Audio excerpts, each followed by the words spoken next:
A reading by the Reverend Jake Morrill entitled, "Love Will Empty Our Churches This Easter." On Tuesday, March 24th, against the advice of public health experts who project the ongoing, increasing speed of the deadly pandemic, the President called for the end of our life-saving social distances by today. He said that, on Easter, the churches would be packed.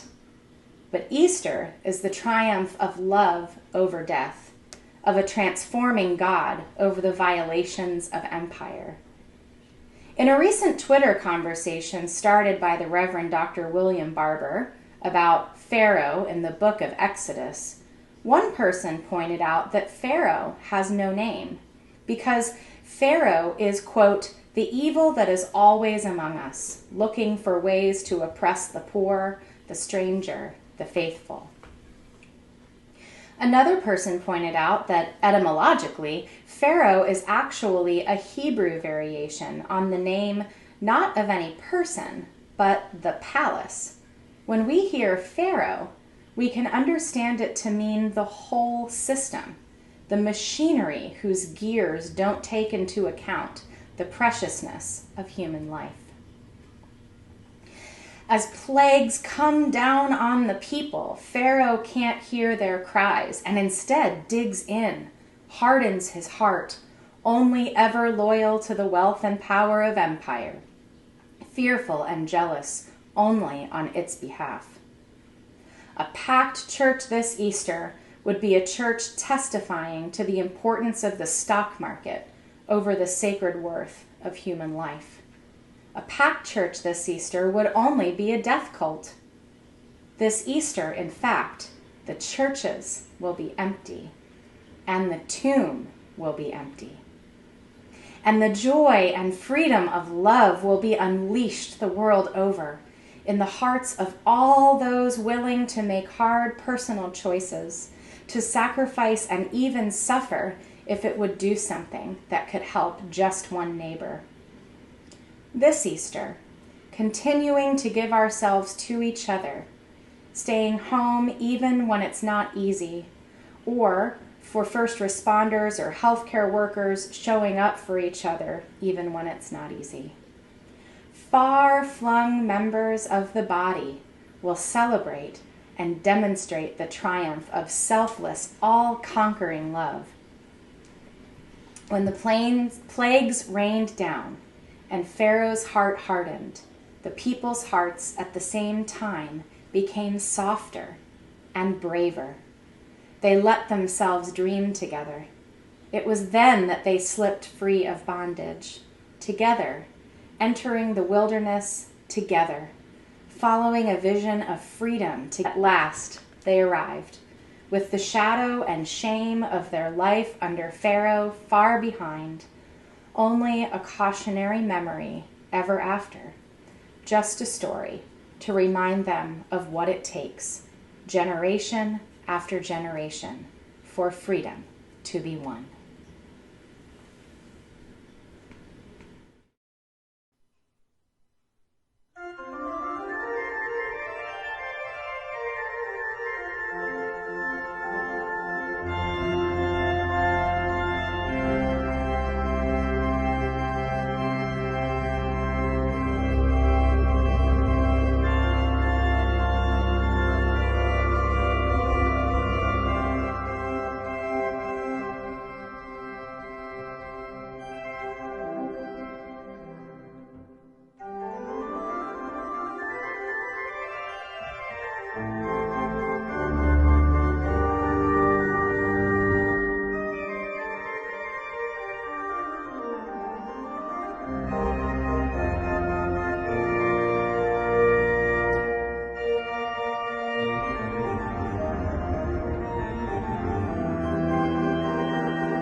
where are the people?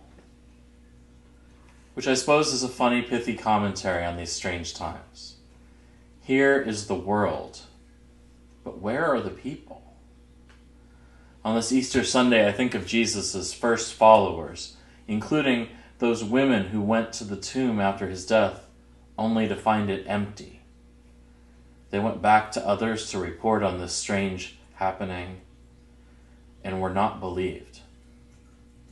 Well, it's noteworthy, but hardly surprising that the women weren't believed.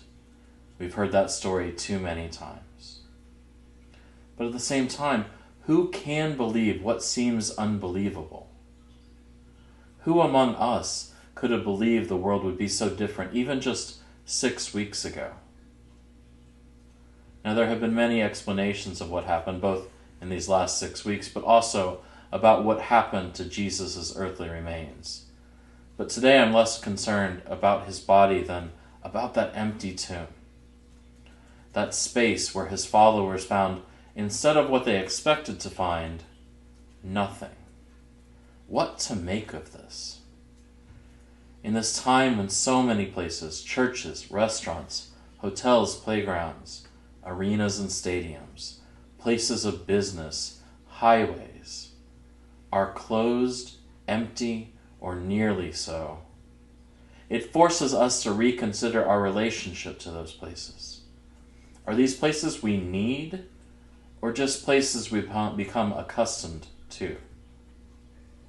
What changes will their emptiness make in our lives now and in weeks and months to come?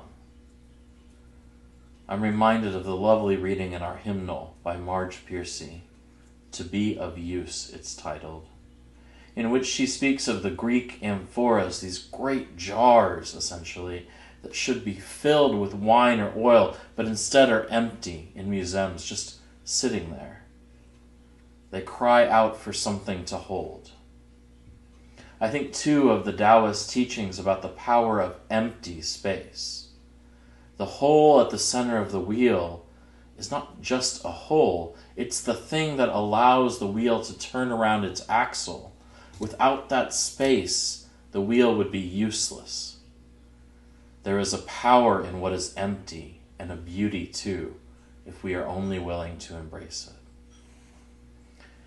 I learned a couple days ago the city of Oakland has shut down 74 miles worth of streets so that pedestrians and bikes can be in the streets instead of the cars that usually occupy them. This empty space will allow thousands to get outside while maintaining a safe distance from one another. The power of emptiness in a world so used to being full.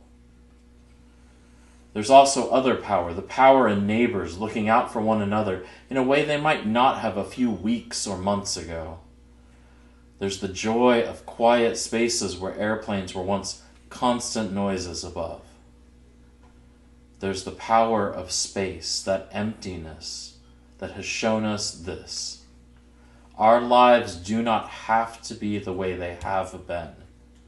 We can make choices to be different. At the same time, our houses, our apartments are full. For some of us, far too full. There's rarely a quiet moment in my house unless you stay up into the wee hours, as I often do now, to get a little work done. That fullness can be wondrous, but also confining. It's such a strange thing. The spaces we are used to meeting in so empty, and others so full.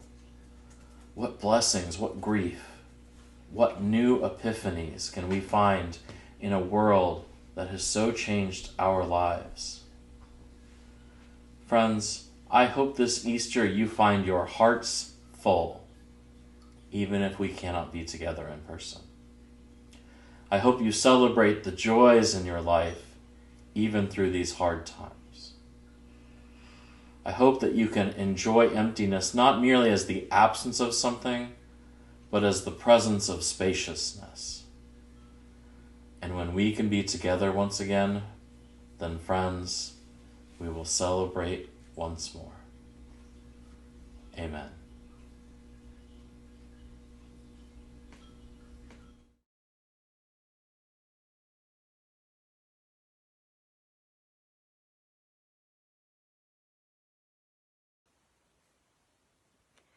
Like every other organization in these days of sheltering in place, UUCB is experiencing a loss in income. Rental income is down because we can't allow people to use our space, and some members and friends of our congregation have had to hold off on making donations and paying pledges until they can go back to work. We understand that this is a hard time for many people, and we hope you will reach out to one of the ministers if you could use some financial aid from the minister's discretionary fund. It's more important now than ever for those of us whose income hasn't been affected to give generously and maybe even make an extra pledge payment or two. Our board and staff are exploring many options to help maintain funding for the ministries and programs we love, but it is going to take all of us digging deep in whatever way we can to support this congregation so that it can continue to offer support to those in need.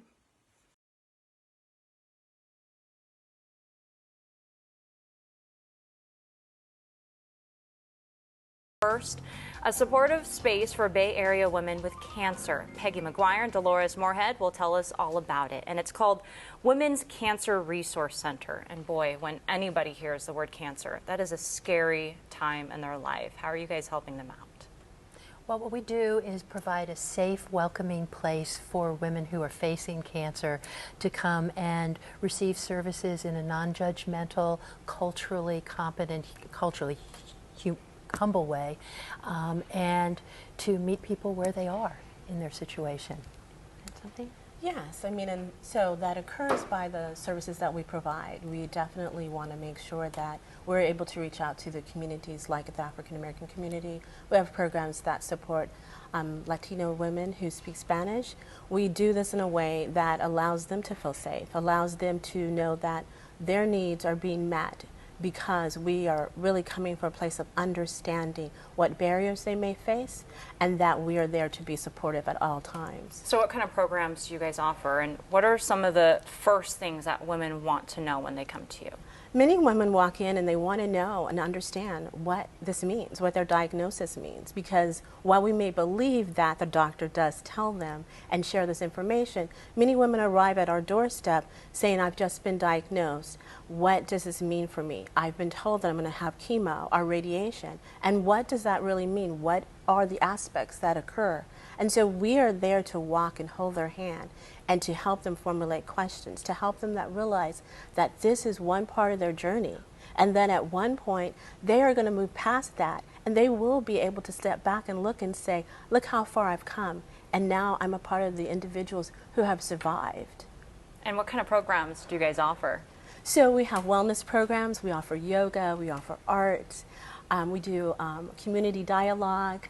One of the things that we do as providing direct services, we have financial assistance programs. We also have individuals who provide cancer navigation. You know, when our founders first came together in 1986, there were virtually no services available for women with cancer, and specifically services that were tailored to their needs. And I think we've done a fabulous job over the last 30 years of becoming a hub for cancer support. The other thing I want to say is our founders believe very strongly that women are experts in their own experience. So the power of the volunteer model is most of our volunteers are cancer survivors and former caregivers. So they can walk the walk. Well, happy 30th anniversary, a great resource and a great support in our community. Thank you so much for joining us. Thank you. Again, thanks Peggy and Dolores. For more information on the Women's Cancer Resource Center, log on to wcrc.org. That's wcrc.org. And coming up, a nonprofit transforming Bay Area students into global citizens.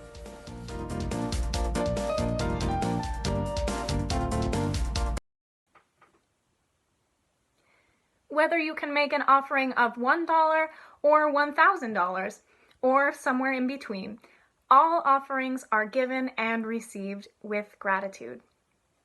More details on how to give electronically will appear on your screen as the offertory begins. Thank you.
And now, please join me in dedicating our offering with the words printed on your screen.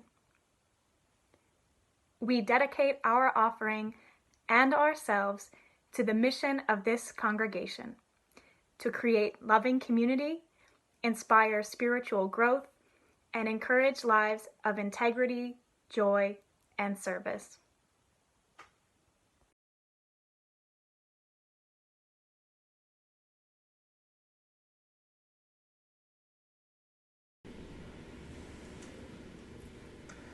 As we shelter in place and go out only as absolutely needed, some of the less vulnerable among us are stepping forward to run necessary errands for those who can't or shouldn't go out.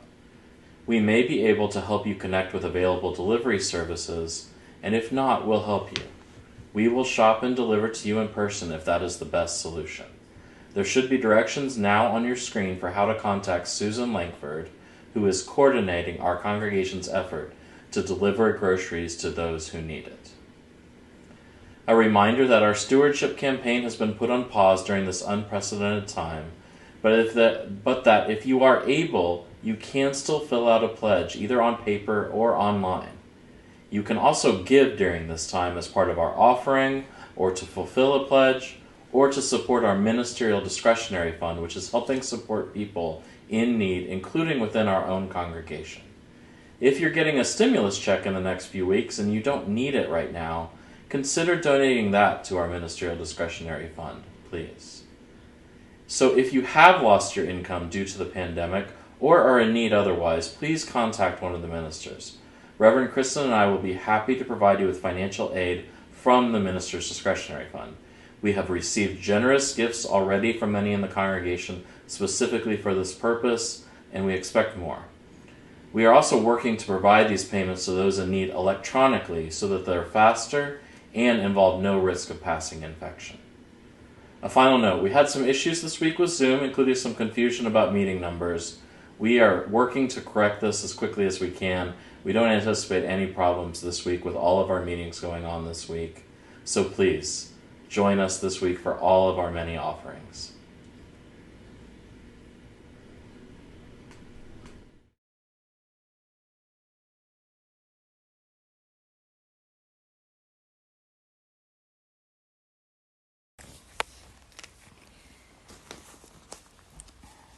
Freedom is coming, freedom is coming, freedom is coming, oh yes I know.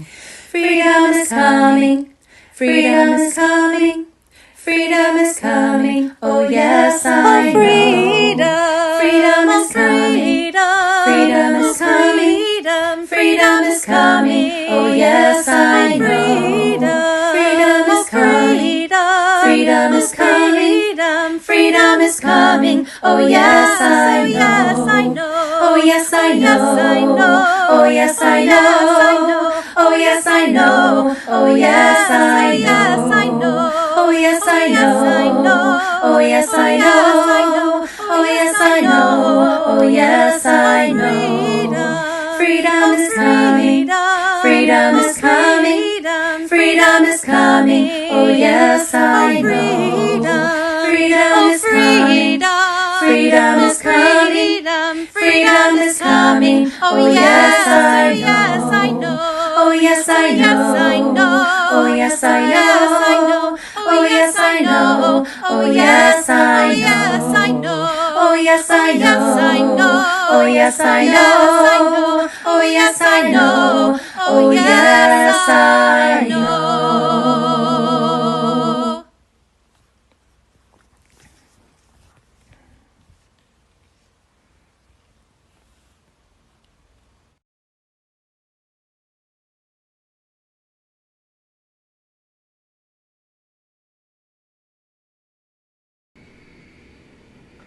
Happy Easter.